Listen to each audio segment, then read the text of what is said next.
नमस्कार दोस्तों, मैं विनय सिंह आपका फिर स्वागत करता हूं अपने YouTube चैनल मनी मैटर्स में। क्या आपने कभी सोचा है कि किसी बढ़िया कंपनी के शेयर आपको करोड़ों के दाम मिले और उसके बाद उस कंपनी का दोबारा से इस तरीके से डेवलपमेंट हो कि उसके शेयर्स फिर वहीं तक पहुंच जाए जहां से वो गिरी थी। अभी फिलहाल आपने देखा होगा यस बैंक, DHFL, वक्रांगी और इसी तरीके से काफ़ी और शेयर है PC ज्वेलर्स वगैरह के, जिसमें लोगों को जो है शॉर्ट कवरिंग सोच रहे हैं करने का, और या फिर वो सोच रहे हैं इन शेयरों को खरीद लिया जाए। हो सकता है कि ये भविष्य में ये शेयर अच्छे चढ़े, पर इसकी मतलब प्रोबेबिलिटी बहुत कम होती है। पर फिर भी आपको आज एक ऐसे शेयर की कहानी बताते हैं जिसने वक्त के साथ में बहुत लंबा गोता खाया और उसके बाद दोबारा उन्हीं ऊंचाइयों को छुआ जिन ऊंचाइयों पे वो पहले था। तो अगर आपको पता होगा 2008 समय था, 2008 उस टाइम पे इन्फोसिस, विप्रो और TCS जैसी दिग्गज IT कंपनियों के बीच में एक नाम और हुआ करता था, सत्यम कंप्यूटर का नाम। सत्यम कंप्यूटर जो है 2008 में तकरीबन 35,000 करोड़ की कंपनी हुआ करती थी, और कंपनी के पास क्लाइंट्स, प्रोजेक्ट्स और जो इन्वेस्टर्स से लेकर सब कुछ अवेलेबल था। ऐसा कुछ भी नहीं था जो इनके पास ना हो, और ये बहुत ही बड़ी दिग्गज कंपनी हुआ करती थी।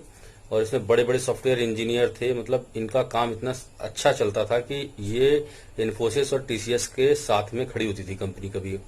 पर हुआ क्या कि इस कंपनी ने अपने पेपर्स में काफी कुछ फेरबदल करना शुरू किया, और इसके कागजों में जो नंबर्स का है वो हेरा फेरी शुरू हो गई।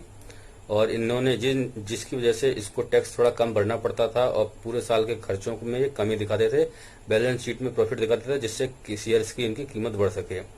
अभी ये नहीं बोला जा सकता है कि रिलायंस हो या फिर कोई भी शेयर्स हो तो वो ऐसा नहीं करते हैं। गड़बड़ी हो सकता है, हर शेयर वाला करता हो या फिर ना भी करता हो, पर इन सब चीजों पे हमको ज्यादा ध्यान देने की जरूरत नहीं है। आज सिर्फ यही है कि अच्छी कंपनी किस तरीके से गिरती है। तो आपको बताता हूँ कि ये जो इनके सत्यम कंप्यूटर के जो चेयरमैन थे वो थे रामलिंगम राजू।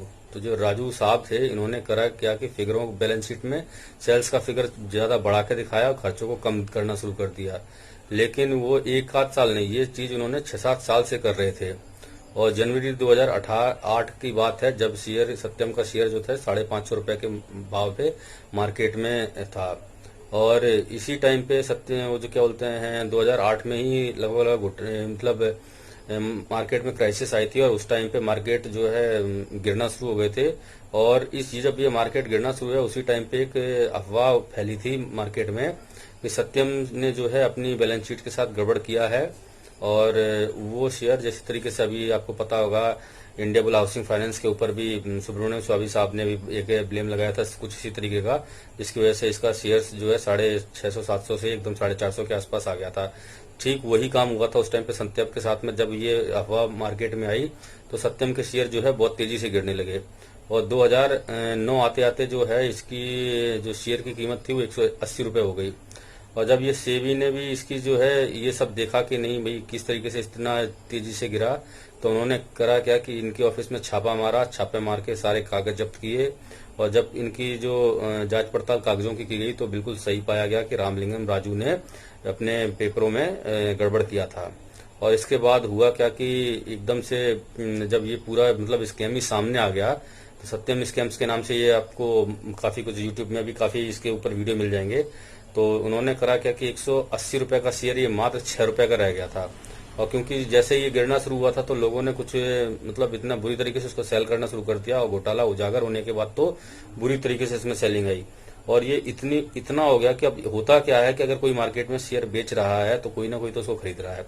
तो आपको पता होगा शेयर मार्केट में जब भी होता है तो 20% का सर्किट लगता है, 10% का सर्किट लगता है, कुछ शेयर्स में 5% का सर्किट लगता है। सर्किट होता है ये सही तरीके से सेबी ही ट्रैक करती है कि क्या सही मतलब मार्केट को कुछ इस शेयर्स के ऊपर कुछ मतलब गलत न्यूज तो नहीं है जिसकी वजह से मतलब ये एकदम से गिर रहा हो, तो वो सर्किट इसलिए लगाए जाते हैं।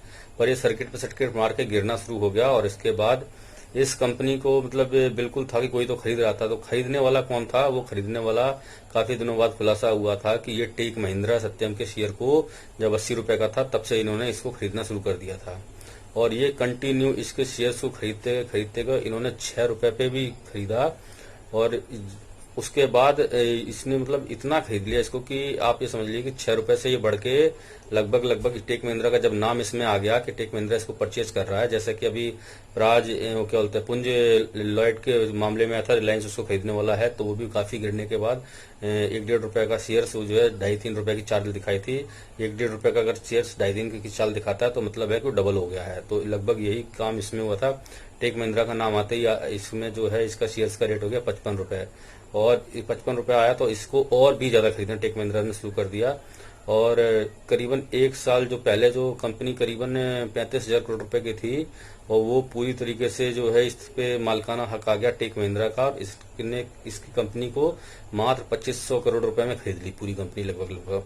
और ये सोच लीजिए कि ये 550 रुपए का शेयर 6 से लेके 80 रुपए तक टेक महिंद्रा ने खरीदा था। और इस अफवाह तो ये भी फैली थी कि मतलब टेक महिंद्रा का भी इसमें कुछ रोल हो सकता है, पर ऐसा कुछ नहीं था। टेक महिंद्रा ने इसको जब टेक ओवर किया तो अब आप देख रहे हैं कि इसका रेट कहाँ पे है।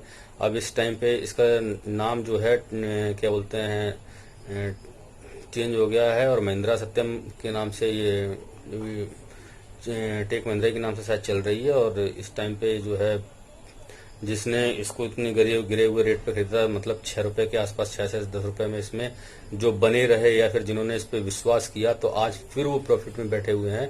और ये इस कंपनी का रेट लगभग 750, 800, 900 रुपए के आसपास पहुंच रहा है। तो ये होता है एक ऐसी कंपनी की कहानी थी जो कि अर्श से फर्श पे गिरी और फर्श से फिर ये अर्श पे चढ़ी। तो कुछ ऐसा होता है कि शेयर मार्केट में कुछ गड़बड़ियों की वजह से निवेशकों का नुकसान होता है, पर जो निवेशक उसमें भी धैर्य बना के बने रहते हैं तो उनको फिर फायदा भी होता है। पर ये होता उन्हीं कंपनियों में है जिन कंपनियों में दम होता है। ऐसा नहीं है कि अब इस टाइम पे जो एक शेयर मुझे समझ में आ रहा है वो यस बैंक का है।